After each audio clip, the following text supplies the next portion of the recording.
Nih Bang Martin sudah ketawa-tawa nih, kayaknya udah nggak sabar nih untuk nanggapi. Bang Martin, tanggapan Anda, tadi dikatakan oleh Bang Emrus, utamakanlah yang besar-besar begitu. Mas Hasto ini kan katakanlah tidak sebesar yang lain begitu. Tanggapan Anda? Oke. Sebelum saya kasih statement, saya mau disclaimer dulu. Apa yang mau saya sampaikan ini bukan untuk Bang Patra M. Zen dan rekan-rekan advokat yang lain yang memang memiliki kewenangan untuk membela tersangka ataupun orang-orang yang bermasalah dengan hukum, baik dalam kasus pidana maupun korupsi.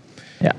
Kita ini di Indonesia seringkali, baik masyarakat maupun politisi maupun pejabat, ketika ada satu perkara korupsi yang besar, kita selalu bilang bahwa korupsi itu harus diberantas, siapapun pelakunya.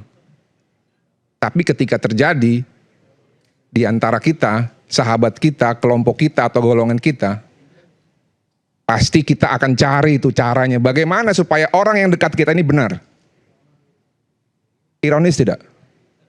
Kalau kita punya visi yang sama terhadap bangsa ini, bahwa korupsi itu adalah kejahatan yang harus diberantas, kalau kita bukan advokat, lebih baik kita diamlah. Gak usah kita giring-giring ini politik, segala macam. Karena begini, seandainya pun ini politik ya, seandainya pun ini politik. Karena dalam kacamata hukum terkait penegakan hukum, kita tidak bisa gabungkan itu. Seandainya pun ini politik. Apabila tidak ada perbuatan dengan bukti permulaan, mustahil hari ini Pak Hasto ditetapkan sebagai tersangka. Mustahil. Artinya maksud Anda KPK sudah ada bukti itu? Pasti ada. Cuma masalahnya serius atau tidak. Kalau dibilang kenapa baru sekarang, saya kutip pernyataannya rekannya Bang Yudi ya, yang mengatakan bahwa di awal sudah, pada saat rapat itu, sudah dibahas namanya beliau ini, Pak Hasto ini. Cuman kan baru diusut sekarang. Ini berarti asumsinya, jangan-jangan buktinya udah ada saat itu, tapi tidak diungkap. Atau enggak asumsi kedua, buktinya baru ditemukan sekarang. Simple aja. Nah makanya kalau kita memang punya komitmen untuk pemberantasan korupsi, ya sudah, kita serahkan saja kepada KPK. Kalaupun nanti dia tidak bisa mempertanggungjawabkan statementnya yang kemarin itu di rilis ya, yang mengatakan bahwa ada cukup bukti untuk keterlibatan Pak Hasto dalam ya perkara suap terhadap Wahyu Setiawan bersama-sama oleh Harun Masiku. Nah ini yang harus kita pertanggungjawabkan nih. Kita minta pertanggungjawabannya kepada Pak Hasto. Jadi jangan kita bahas hal-hal remeh-temeh seperti orang meninggal dipanggil sebagai saksi. Pak, sorry ya Pak.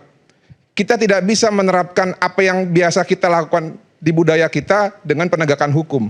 Bukti seseorang meninggal itu adalah surat kematian. Jadi sehingga kalau saksi dipanggil 2 kali tidak hadir, pasti ahli warisnya akan memberikan surat kematian kepada KPK. Sehingga sahlah bahwa saksi tersebut memang nyata meninggal. Jadi jangan dipersoalkan hal yang administrasi seperti itu. Itu bukan soal. Lebih baik kita fokus bermasalahkan. Contohnya tadi ya seperti dibilang Bang Guntur Romli ya. Kenapa kok KPK nggak hadir? Bang Guntur, kalau KPK itu hadir, maka dimulailah persidangan itu. Berlakulah 7 hari dan KPK wajib menjawab besoknya. Gugatan dari teman-temannya Bang Patra. Itu alasannya kenapa KPK nggak hadir. Dan ini yang harus kita kritik. Kenapa kok KPK seperti yang disampaikan Pak Boyamin tadi, setiap persidangan panggilan pertama tidak pernah hadir. Kok beda sama kejaksaan? Ya saya sih juga sering prapit, tapi rekornya nggak seperti Bang Boyamin Saiman ya. Dan memang saya lihat nggak KPK, nggak polisi ini budayanya sama.